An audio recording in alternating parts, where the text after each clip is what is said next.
What's up, everybody? It's HBCU game day. It is week number 8. That is 2 months of college football. Happy homecoming to everyone celebrating, including my Winston-Salem State Rams. So that's a positive note to start the show. And also, here's another positive note. Back in the house. You see her, where is she? She's over there. She's right over there, but she's right there to me. Look What's at her. up? All comfy, back in the house. What's up, Symone? I'm doing good. Glad y'all are acting in pocket now that the cameras are rolling. So yes, I'm doing just fine. Y'all She see, I might still got my colors on. she might be suggesting that we were picking on her NFL team before the show started. That might be the out of pocket she was referring to. But we're talking about HBCU football. Wilton Jackson joining us from Jackson, Mississippi, where last Saturday, Wilton, you were on press row for what many were calling heading into the game the potential HBCU game of the year. And now 7 weeks in, going into week 8, I think that game lived up to its billing, Wilton. Absolutely. It lived up to everything. You had the two best quarterbacks in the SWAC going off against each other, the two best SWAC offenses going off against each other. And we knew coming into this game, it would take, which defense would be the defense to make a critical play. And ironically, that's what it came down to. And it literally came down to the final seconds. If Quincy Ivory and Ashton Taylor don't make it to the edge of the end zone in that actual final play of the game, you're talking about a win potentially for Alabama State. But more than anything, just the buildup leading to that game, the crowd for Jackson State's homecoming. Tolly, it was one of those atmospheres that you didn't even want to see it in. And it's crazy because right after that game, there were several people that texted me and said, Jackson State, Alabama State, I would see it, I would pay for it twice. Granted, these are two SWAC East teams in the same division, but obviously the SWAC championship is the winner of the SWAC East and the SWAC West. But again, for that atmosphere, for that game, and what we saw on full display, the best of the best going at it against each other for 60 minutes. I mean, you couldn't ask for a better performance and a better game. Symone, let's be honest. Some HBCU weekends, it's like, all right, I'm there for the culture. Not every single matchup is I want to see the actual game. Like the thing I am most excited about is the game. This was one of those weeks, and I mean, down to the final. Anytime a game goes to the final play, like that's all you can ask for. Yeah, that game had everything. So much drama and dramatics. The crazy thing is I had got a new TV earlier that day and the TV was glitching. So you know how you have to jump to live if you use, you're streaming the game. So when they were debating whether or not, Alabama State was going to have like 2 seconds or whatever left on the clock, that's when my TV started glitching. So it was about like 5 minutes after the game was over in real time when I was able to go back and like rewind and see that final play. So it was extra drama for me. But that game, like you said, instant classic. I mean, shoot, from the first snap to the last snap to the end of the game, is there time on the clock? Was the timeout called? Was it not? Like the game had everything. Two heavyweight quarterbacks going at it, both playing up to par, which you want to see them do. That's the type of game where you hate somebody has to lose and walk away a loser because it's like these are two of the top teams in HBCU football right now. It sucks that one of them had to lose a game like that. I mean, and I feel like if they were to run it back like next week and they played at Alabama State, like I feel like Alabama State would win by 3 or win by 2. Yeah. I mean, even though Jackson State won, it still feels like those are two evenly matched teams, and you never know what you would get if they were to play again this season. But that is not going to happen. Wilton, Quincy Ivory had that big interception, the first interception of the season for Andrew Body. If people might have heard his name, but the casual fan might not have really seen what he could do. This was a big stage for him, and he delivered for Jackson State. He absolutely did, Tyler. And this isn't the first time we've seen Quincy Ivory come up with a big play. Obviously, he gets the first interception on Andrew Body, but all season for Jackson State's defense, Quincy Ivory has came up with a play, whether it's a sack, whether it's a pressure on an opposing quarterback, or just getting in the backfield, creating havoc and causing disruption. And I just think that when you think about a player like Quincy Ivory, when you see him, you think to yourself like, well, I certainly don't want this guy in my backfield, trying to tackle me. But in just regular off the field talk, this is a guy who doesn't talk very loud, He's actually kind of soft-spoken, but again, when he gets on that field, you better know where he is because he's coming to tackle you and he's coming to tackle you fast. And so I think that with dynamic playmakers like him and others for Jackson State, I mean, they are just really absolutely getting the job done, and they're really coming together and playing at the right time.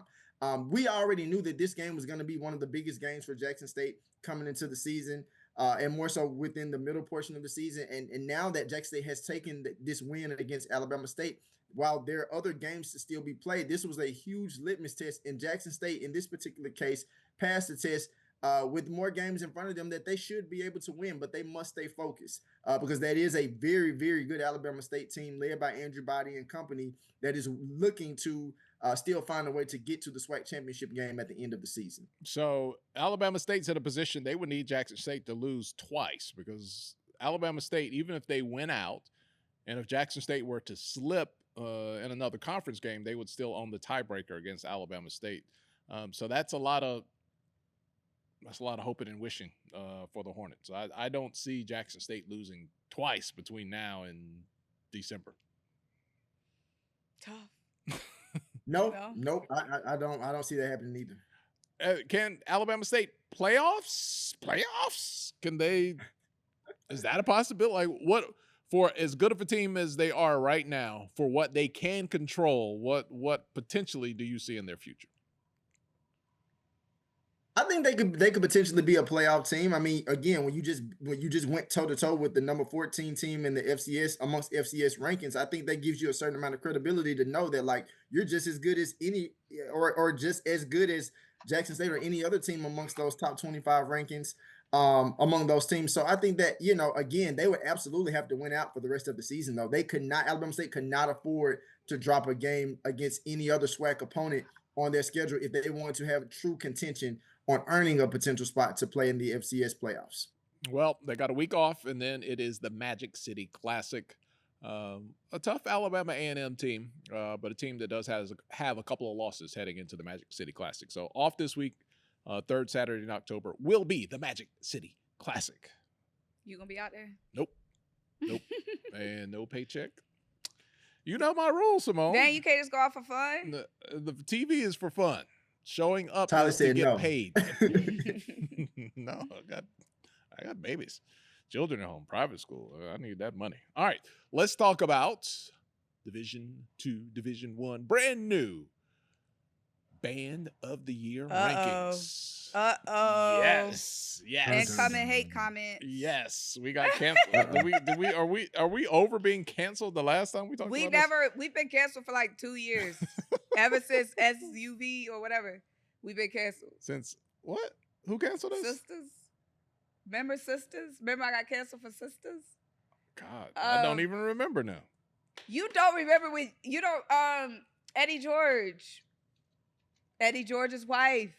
Oh, SWV. Oh, yes. Because you didn't know yeah. We've been canceled since then. No, you started a long time ago. No, then they canceled you because you were talking about Tuskegee's homecoming environment. About a week later, I didn't say environment. I said attendance. You said. I didn't say environment. There's a difference between environment. We need our cancel moments like on a reel or something. All right, I'm going to get through this segment, Wilton, without getting canceled. All right, our Division II. You can see these at hbcugameday.com. I'm just going to read off the top 5 here. We won't go full top 10. All right, number 5 is Florida Memorial. Fayetteville State, number 4. Miles College, the Purple Marching Machine, coming in at number 3. Tuskegee University, speaking of Tuskegee, number 2. And our number 1, Division II, top 10 overall in the Band of the Year rankings. We just publicized it. We're not on the committee. Virginia State University is number 1. So Virginia State holding steady. Let's take a look where it really gets spicy. Division 1. Let's give you the whole top 12. All right, because we got more casual fans that are familiar with our Division I bands. All right, coming in at number 12. First, you have in mind who's going to be number 1? Well, I saw it. Oh, you saw it. All right, never mind. Wilton, have you seen the list, Wilton? I have seen the list. Okay, I'm not surprised. Right. Okay, all right. So number 12 for you at home. South Carolina State University. Number 11, Texas Southern. Number 10, the world-famed Grambling State University Marching Band. Prairie View A&M, number 9. Hampton, the Force, coming in at number 8. Alabama A&M 7. Bethune-Cookman. Oh, they got a little asterisk by their name. What's this asterisk about at number 6? Oh, they said they don't want to be judged. Okay, but they're still in there. Number 5, Jackson State University, the Sonic Boom. Also with the little asterisk on the poll, they too said they don't want to be judged, but they did come up from number 8 to number 5. Bethune-Cookman at number 6 fell from number 3, but again, they don't want to be in the competition. So nobody want to be judged. Well, those two do not. They formally said they're not in it. Southern University, the Human Jukebox, in at number 4. North Carolina A&T falls from number 1 to number 3. Norfolk State University moves up from number 5 to number 2. And your number 1 band in the Division I top 10, although we just gave you 12. Overall, Band of the Year rankings in October, FAMU, the Marching 100, they go from number 4 to number 1. So, Wilton, our top 5, FAMU, Norfolk State, A&T, Southern, Jackson State University.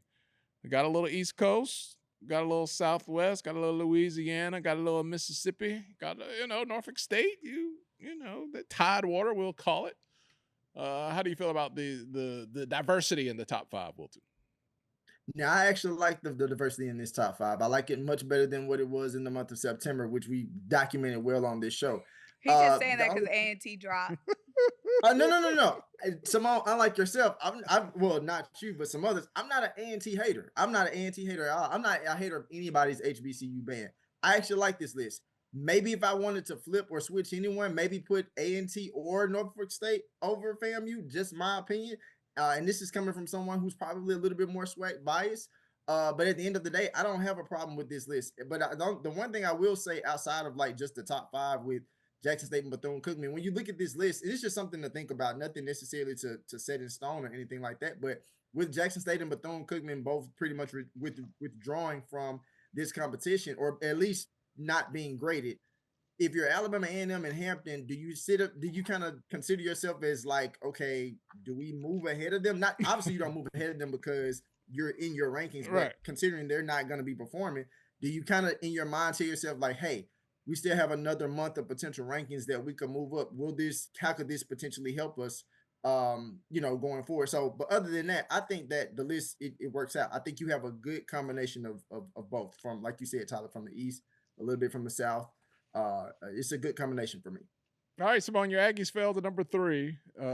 Did you go to GHO? We'll discuss that off air.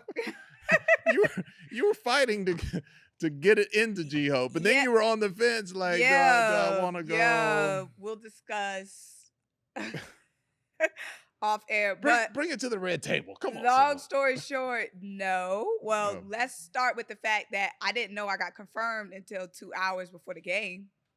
So you did get credentialed. But I did not know until 2 hours before the game. And then you didn't show up to accept your credential. They're not going to credential you next year. Well, mine was accepted, not by me. The credential was accepted, not by me. I wasn't alerted by who requested the credential until 2 hours before. You talking about Steve?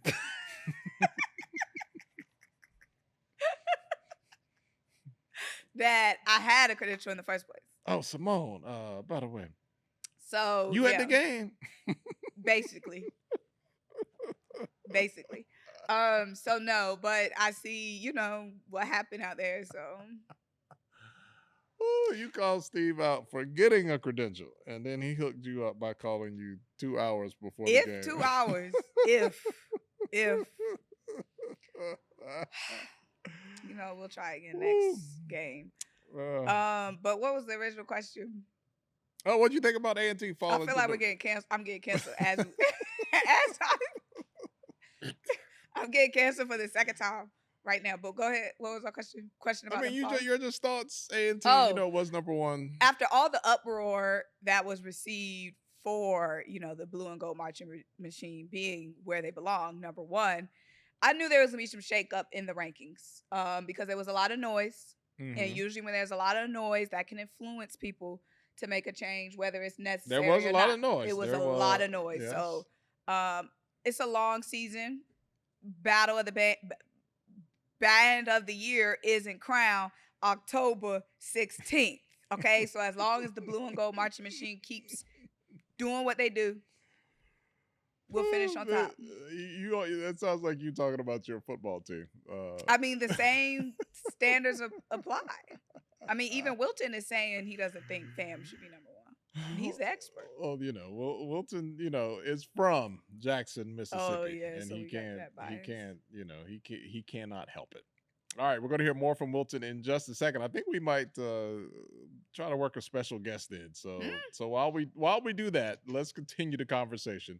The entire MEAC is off except for Howard, Symone, because after this weekend, the MEAC's off.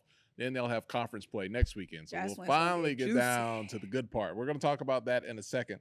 But first, let's talk about Tennessee State. They're playing Howard. Howard, the only MEAC team in action this weekend. It's their homecoming. That is a juicy homecoming. Tennessee State, Howard. Those are two iconic, right? Iconic HBCU brands. It might be a good game. We'll see. We'll see. But I think the vibe there in Nashville. I think that'll be one. It'll be one of the better homecomings this year. It's setting up to be that way.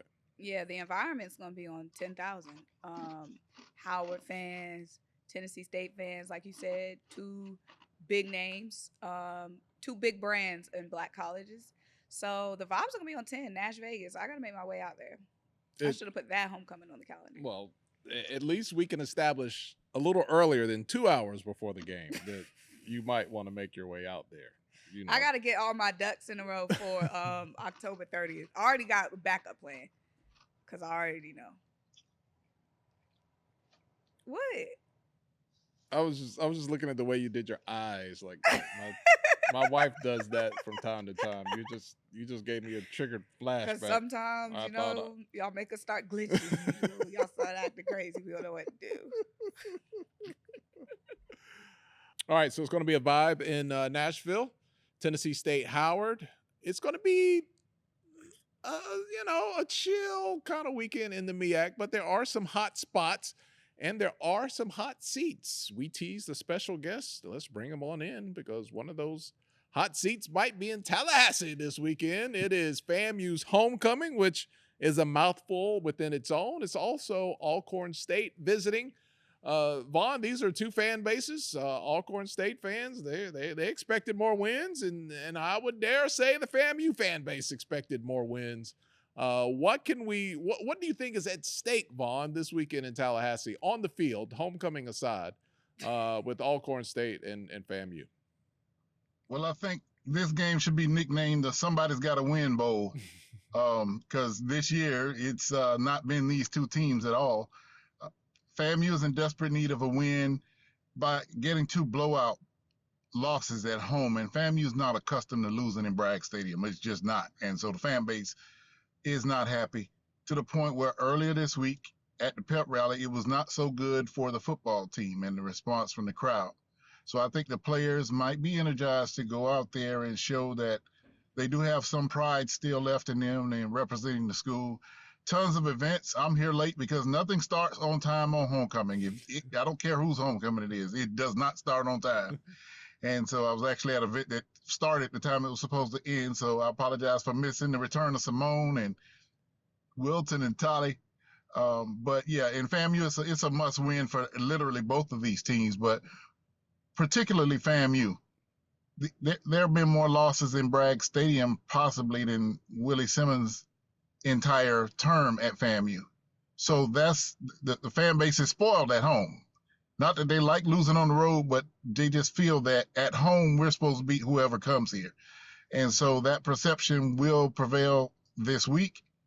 Big homecoming planned.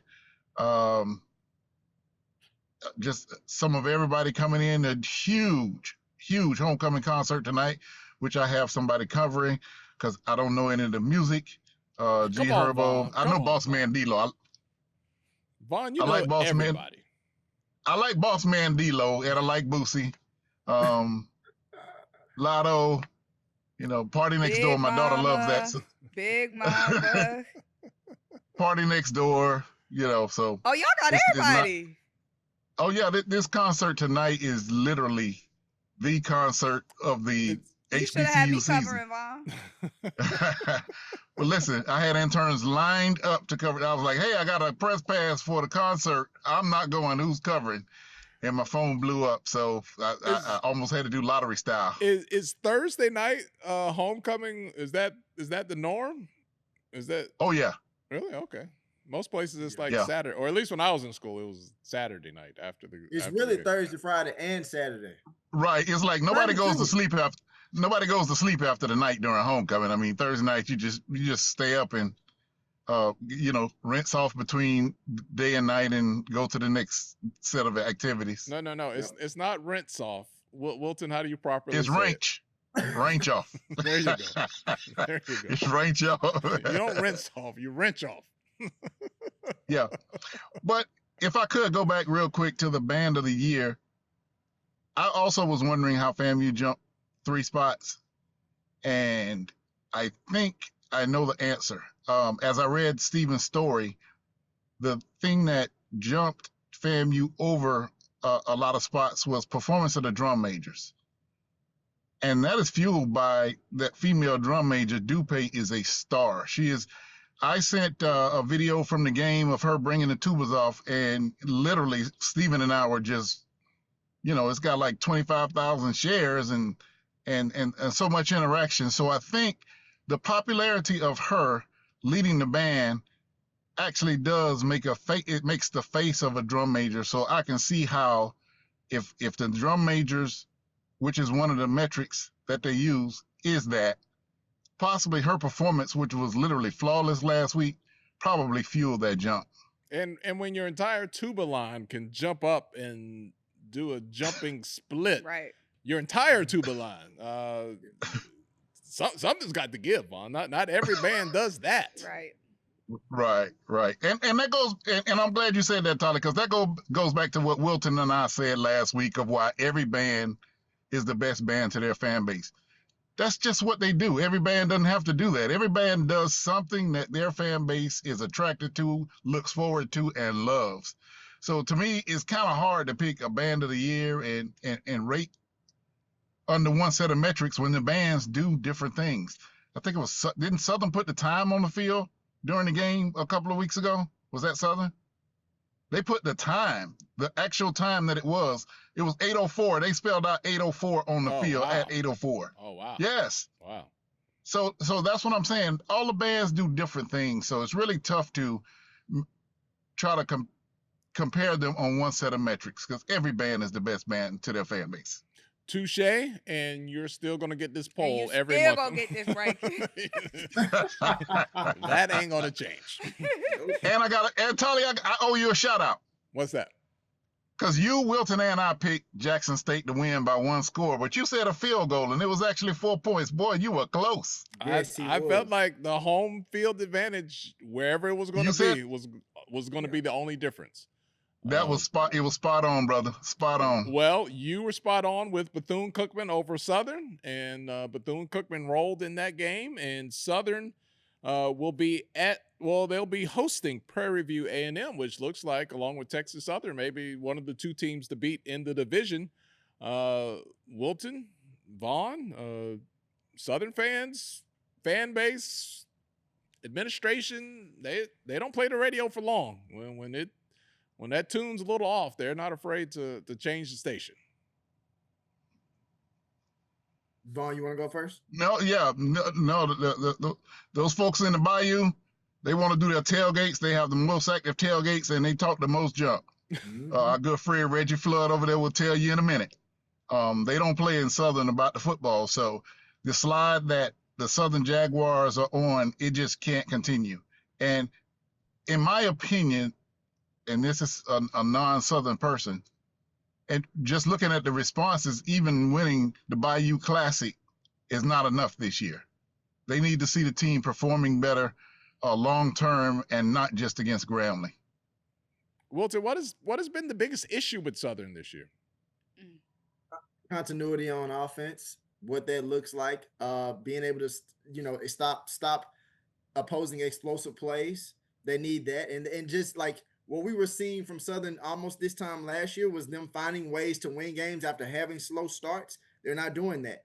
and they're struggling with that, and we're seeing it in real time. And I think that this is a game when you look at, obviously Prairie View sits atop the SWAC West right now. Obviously no team in the SWAC West, if you know anything about the SWAC West, how wacky it is, no team should be comfortable. But if you're Southern, you need this win, and you need it bad.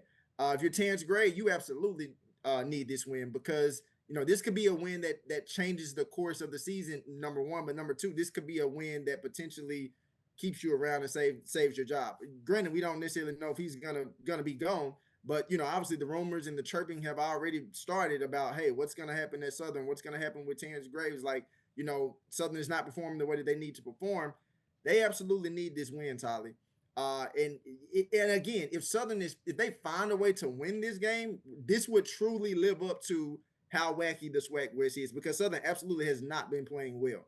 And Prairie View, while they sit atop the SWAC West, the offense is still not perfect, but their defense is like out of this world. Like their defense is really, really strong. Them and Texas Southern sit atop the SWAC in terms of defense on the SWAC West side. So it's going to be a tough billing for Southern against Prairie View in this game. All right, so Texas Southern has Virginia Lynchburg. We won't learn much more about Texas Southern this weekend. They'll enjoy their homecoming.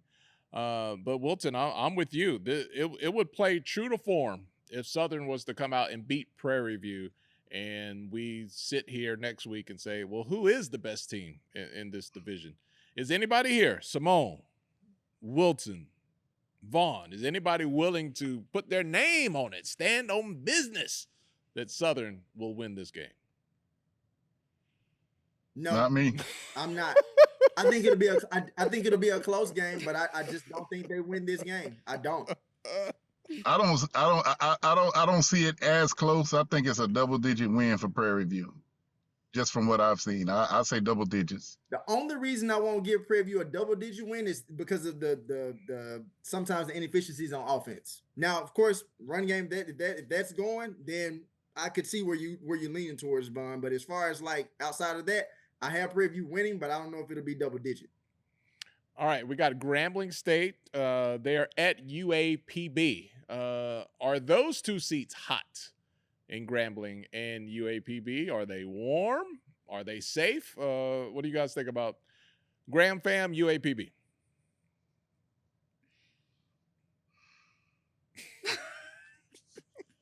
I think UAPB will put up with a lot more for a longer period of time than Grambling does. Yep. And so if I was to say one is on the brink, I would say it's the Grambling spot. Yeah, because we've seen that's a short leash these last couple of years. Yep. And I can't and I can't Grambling, figure out UAPB. What'd you say, Tyler? I can't figure out UAPB. Me either. Because they had that 1 week where Christian Peters looked he looked like lights out. Like he looked phenomenal. And then they ran up against a Texas Southern team, and we're like, well, this is the UAPB who we thought that they were. And then now you get a Grambling team that's coming into town, and it's like, well, again, going back to that whole notion of what I just said about Southern. This is the wacky SWAC West. Like, I definitely don't. Honestly, I expect Grambling to get a win against Arkansas Pine Bluff, but I think it has to do more so with the fact that like it's Grambling playing Arkansas Pine Bluff versus like maybe saying Grambling playing another team in the SWAC West. Well, when your coach is coming off an apology to the fan base, that's not the place you want to be during this point in the season. But they're trying to turn things around at Grambling. A down year, though, so far. And Grambling's record isn't even that bad, but even when it just got off track when they barely beat Kentucky State. Yeah. I think they were at 3-1 coming out of that, but it was like, man, I mean, and Kentucky State has proven to be a pretty good team this year, but still a Division II team. So it just the vibe was worse than the record, and I don't think they've done anything to really shake that vibe yet. Yeah, that's true. Like I said, Grambling.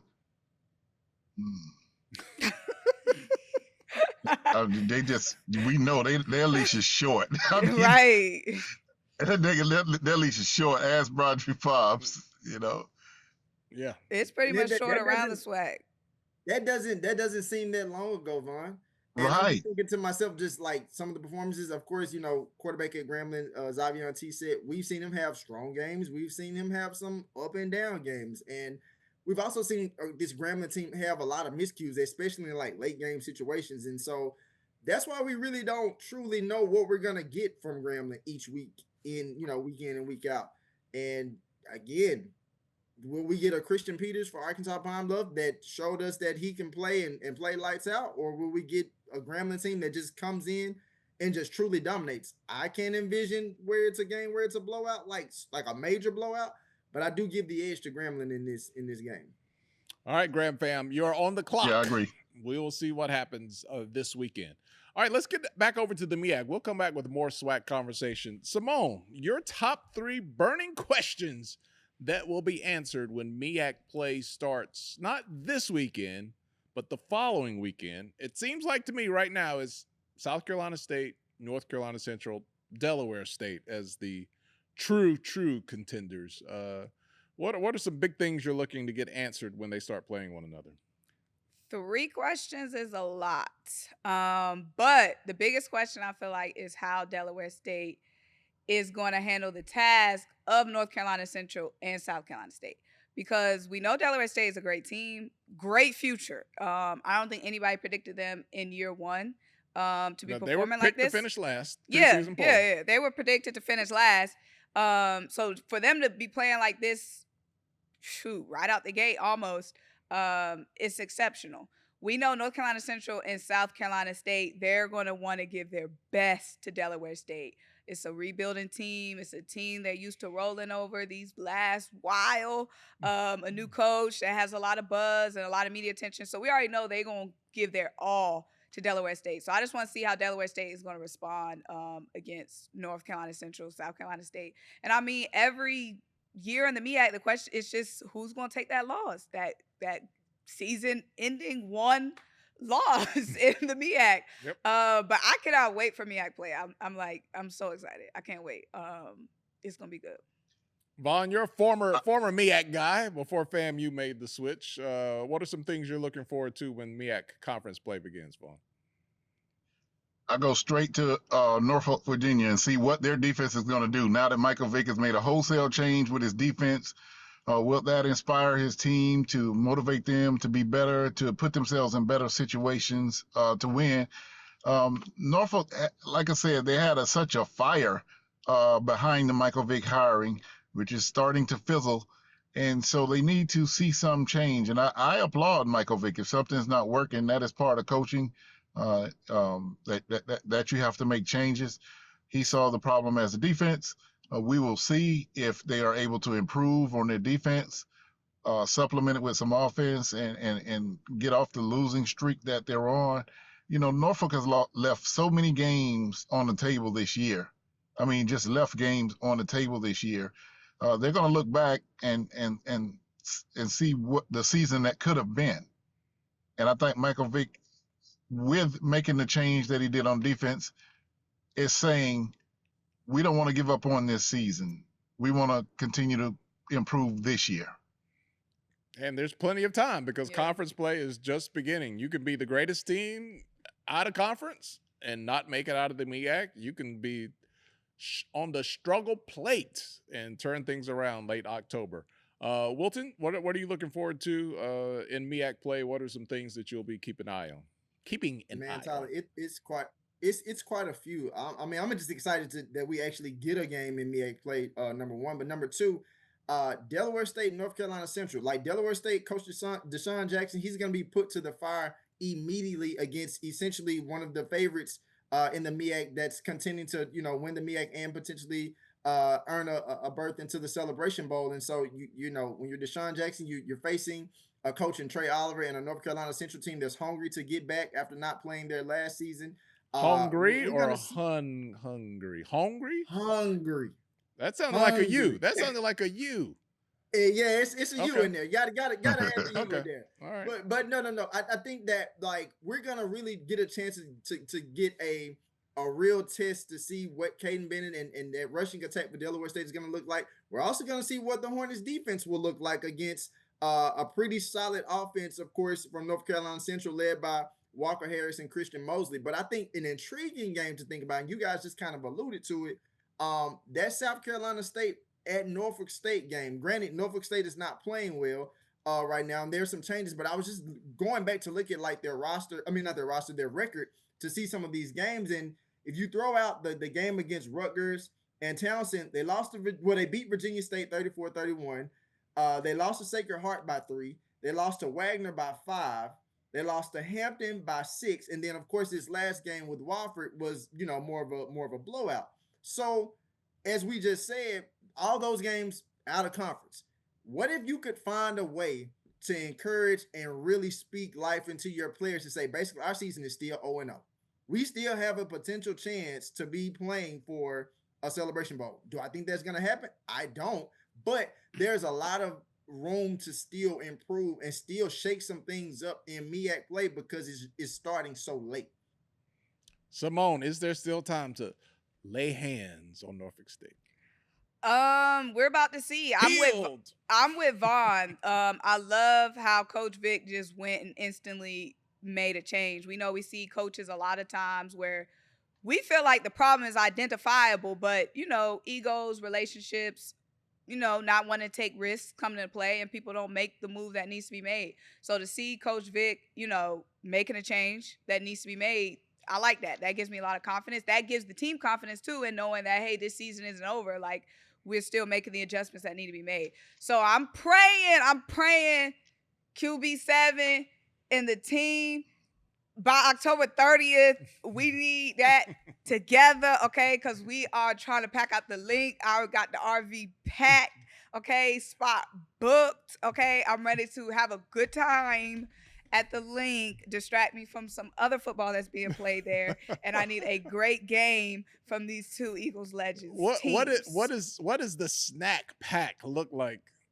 in Symone's RV at the link? What are you packing in there? On the usual in the RV, I have little like vegan bites, popcorn, grapes, some frozen soups, because you don't like to do too much inside the RV cooking wise. So usually freeze some soups that I can defrost and eat on. But I'll be having some barbecue chicken on the grill, some roasted vegetables on the grill, some other grill items for this tailgate, and probably a little tailgate. Cake. A healthy tailgate.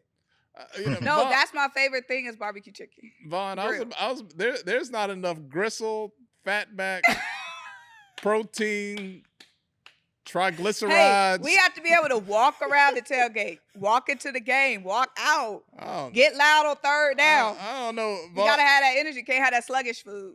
Vaughn, my stomach didn't get full virtually listening to that menu. It did. Hey, Tolly. Another good point here that I must mention is driving around campus today at FAMU for homecoming. There are extra security details, extra cameras up. There are signs up that says no firearms on campus. I applaud FAMU. They have been very diligent this week and expressing and getting with local authorities to make a security plan, a heightened security plan. They emphasize to people that for the homecoming events, it's expected to take longer to come in because they will be checking.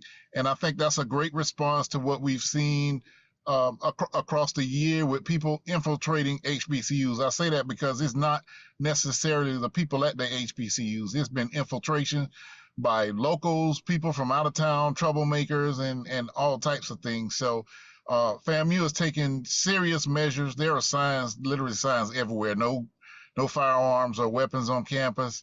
Expect longer lines, clear bags policy on even places that normally used to not have clear bag policy. So big kudos to the FAMU Chief Audrey Alexander and Tallahassee Police Department and for collaborating. They've been collaborating with the news that we've seen coming out over homecomings, and it looks like they have a plan. Well, that's good because we even had more violence, gun violence last weekend. 2 in Mississippi, one at Jackson, one at Alcorn State. We had it previously the week before with South Carolina State. We had an issue at Virginia State. Look, there's Spell House this weekend, Winston-Salem State. We just want people to have a good time. And whatever it is that needs to be done to ensure the safety, and I don't know all that is involved with making sure people don't have weapons and how you set up screening checkpoints. But I mean, I don't know, man. I've just never been like, man, it would have been such a better time if I just would have had my piece on me. Like, I just don't get the need to be packing. Like, I want to be packing some more protein on Symone's RV, but packing a piece is not part of the equation. So we hope that it's a safe and good time there at FAMU. Vaughn, thank you for bringing that to us. Let's get back to the SWAC. We're coming off the MEAC talking about who, our contenders are. Let's go across the board here, and we'll start with Wilton, because Wilton is right beside me in the 4-box. Wouldn't it be curious, Wilton, if we had, and this could happen, if this year's Celebration Bowl was Jackson State, North Carolina Central, which would be a repeat of what we saw during the Deion Sanders era, Jackson State, South Carolina State, then Jackson State, North Carolina Central. How would you be willing today to put any amount of money that it could be Jackson State, South Carolina State? Jackson State, North Carolina Central in the Celebration Bowl? I would put a little money, not a lot. I wouldn't invest a lot in that right now, just because I really, truly think that the MEAC is wide open right now as we get ready to start. And that's not taking anything away from what North Carolina Central has already done, even what they brought back in terms of, where they landed in the preseason rankings. But I definitely think it's too soon. But I would put, if I had to give a numerical amount, I'd maybe give $100 to that. And I think that if it does end up being that way, Tolly, you talk about the storylines, everybody's gonna think about, okay, well, Jackson State has already, essentially beaten a South Carolina State in a Celebration Bowl. Okay, well, let's see what it would be like if we get a rematch between Trey Oliver and TC Taylor in the Celebration Bowl this year, something that Coach Prime couldn't do at Jackson State, right? And imagine if he got it, if Coach Taylor was able to get the job done. I can already tell you from the conversations that are already taking place and going on in Jackson. TC told me himself when I interviewed him for a story earlier this year that he wants to go down as one of the best coaches to ever coach at Jackson State. He wants to be legendary. I can assure you, if he finds a way to win another SWAC championship this year, if he finds a way to get to a Celebration Bowl, and Lord behold, and it's a situation where they're playing against North Carolina Central and they defeat the Eagles, I can assure you there will be a strong faction of people saying that TC is one of the greatest coaches to ever come through Jackson State University. And he's only been there, this is his fourth season. Yeah. It would be an interesting storyline. Vaughn, we could tell that Wilton doesn't have children running around. He casually throws out $100 too easily. I mean, he was like, oh, yeah, I put $100. Big money, Wilton. $100. You know how many Happy Meals $100 would get? Look at him. He's just rubbing it in. Vaughn, would you throw any of your well-earned money around on the possibility of North Carolina Central, Jackson State, and how interesting that storyline would be? Every time I think about Jackson State and North Carolina Central in the Celebration Bowl, I think about the last second play in regulation, because I was in the end zone, in the corner of the end zone, that Travis Hunter went up over everybody after dropping a pass earlier in that drive.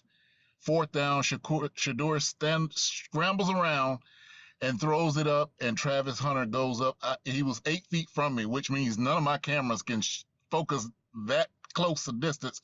So I just watched the play and enjoyed it. And so that kind of excitement of that game, the overtimes, the drop ball and all those type of things, I agree with Wilton. This would be the final straw in TC stepping out of whatever of Coach Prime's shadow there is. In my opinion, I've already said it's TC's team. He's earned it. I'm a fan because I like former players coaching their team. To me, it's just something about it.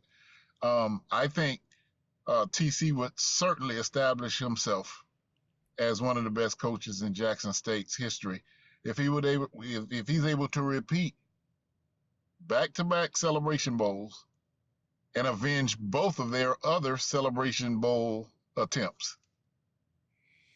Symone, a lot of season. We haven't even started the MEAC yet. That would be a cool matchup here in the A, right?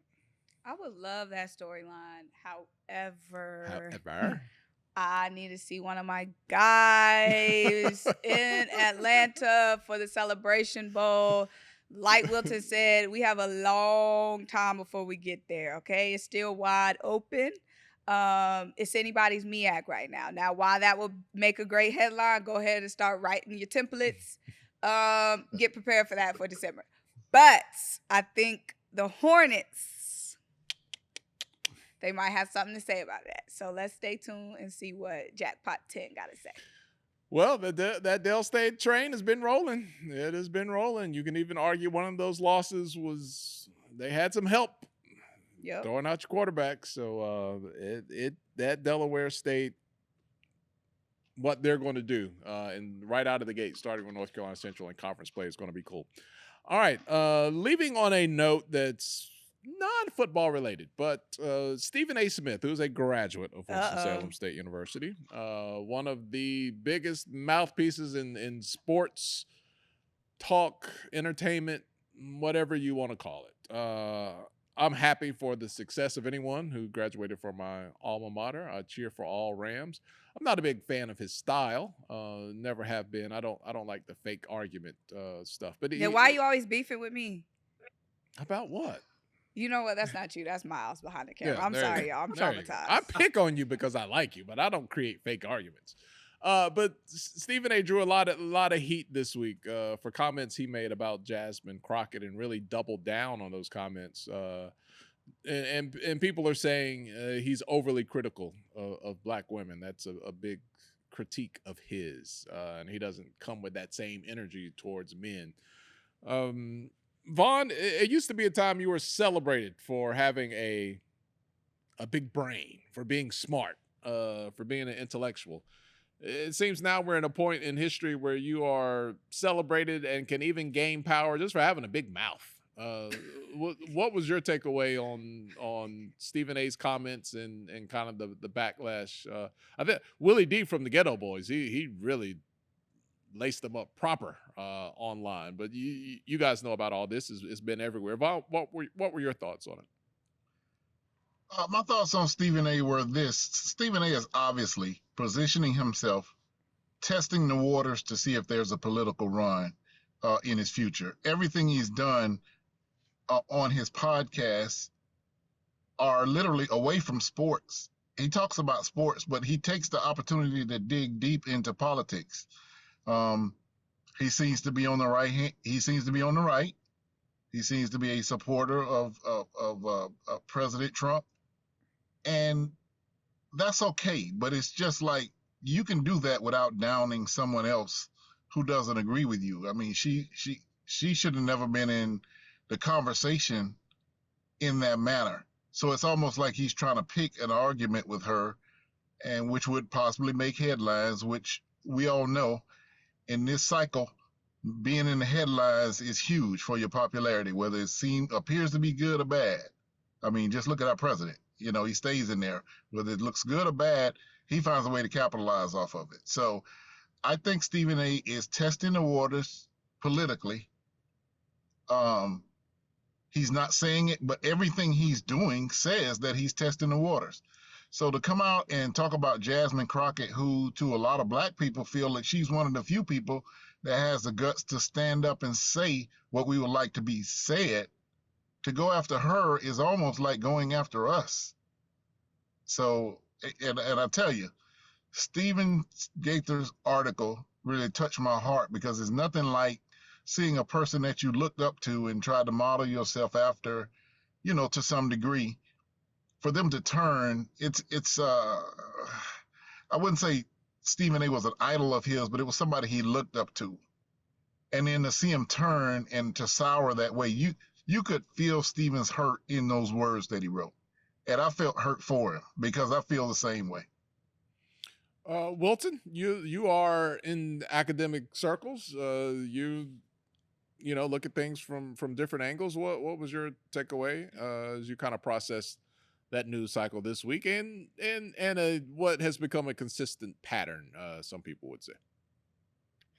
My thoughts were very much similar to Vaughn's. Like you could started to see, not even just now in this particular incident, but just over like the last year or so, you kind of seen Stephen A branch out and do some other things on some other platforms, and it kind of makes you wonder and scratch your head. It's like I'm definitely all for people branching out and experiencing or exploring other ways to share news. Find different ways to explore it and have different avenues of what they would like to do, but definitely in a way that's, number one, calculated, but then two, that makes sense, and three, if it's gonna, the word I'm looking for, make sense for the collective overall good. In this particular sense, in going after the senator, I'm just thinking to myself, like, I didn't expect him to do that. Personally, I don't think he should have done that. I was not in support of that. But again, this is, as Stephen A. Smith, even when we just start talking about sports, where there are some things that I agree with him on, but then there's quite a few things that I don't always agree with him on. And in sports, and what we've learned, just being a sports professor myself, is that we can always find a way to civilly disagree. Like, we don't have to agree on everything. Like I tell my students all the time, I'm not here to be your friend. Even as a journalist, we don't have to be friends. We can have, differences in opinions and still commingle and cohabitate, with each other. So in response to what he did, I dislike it a lot. I personally don't think he should have done that. But again, I've seen Stephen A. be in some situations like this before, so it wasn't, believe it or not, sadly, it was not shocking. Symone, was this just a lot of bluster, or do you feel, because there were some prominent voices in the media, particularly Black women, who were like, I'm just not feeling this energy, like coming for Black women in a way that you don't come for other people? Now, I'm not going to lie, y'all. I don't know what y'all are talking about because I didn't see it.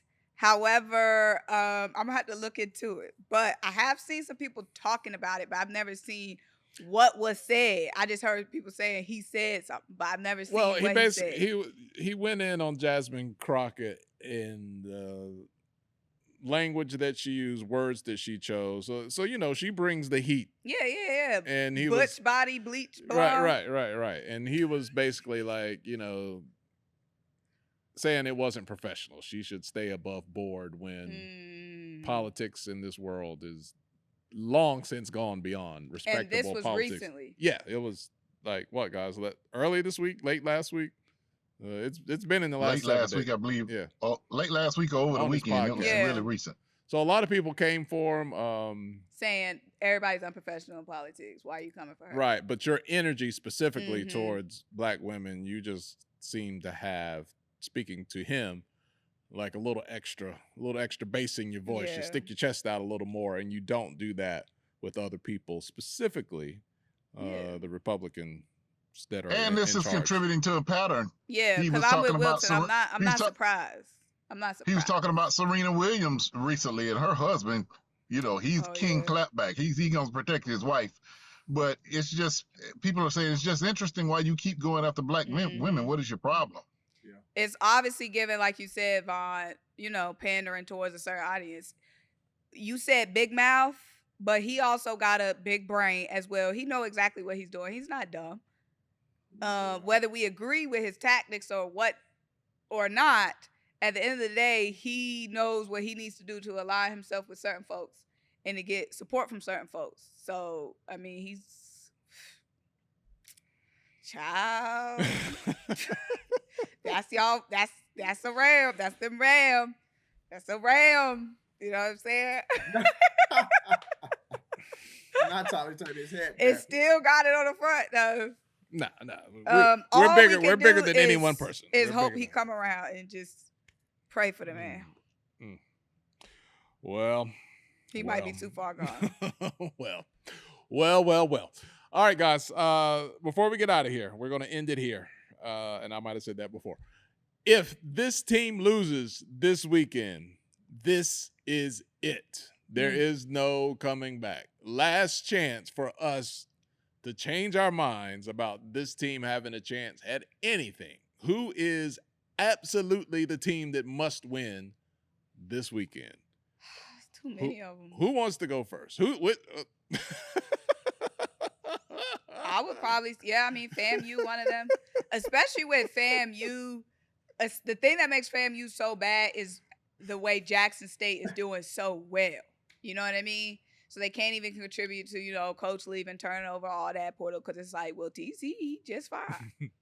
You know what I'm saying? So I'm gonna let y'all have the SWAC East. I'm taking it West. I'm going to Baton Rouge.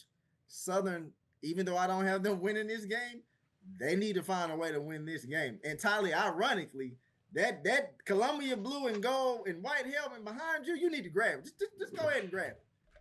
Put it in your hand. Lay hands on it. Because Tolly need to put it on and suit up for Coach Graves this weekend. He need all the help he can get. Yeah. Terrence is my guy. Come on, Terrence. Team that needs a win. Come on, Terrence. That's my guy. We need Terrence to win this weekend. We need the Ram alumni to show on up and stop messing with y'all. So a lot of teams need prayer this weekend. Well, Tolly, it's homecoming. On Southern right now. It's homecoming at FAMU. There is no absolute. That is the heightened of everybody's senses. If that team comes out and puts a goose egg up or lays an egg in the game, I just don't. The pressure's already there, and there's a different pressure at FAMU associated with homecoming.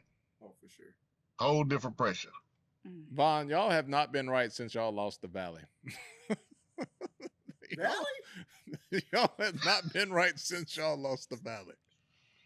Well, I know Valley beat y'all and put some Delta voodoo on you before they left. Right. They sprinkled something on the field. Just on another note, got nothing to do with Valley or it does have to do with FAMU. But Tuesday in Miami, Tuesday night, what is that, Conference USA? They play a lot of games on Tuesday night, like FIU just went up and beat Western Kentucky this week on Tuesday night. Next week, Kennesaw State travels to FIU.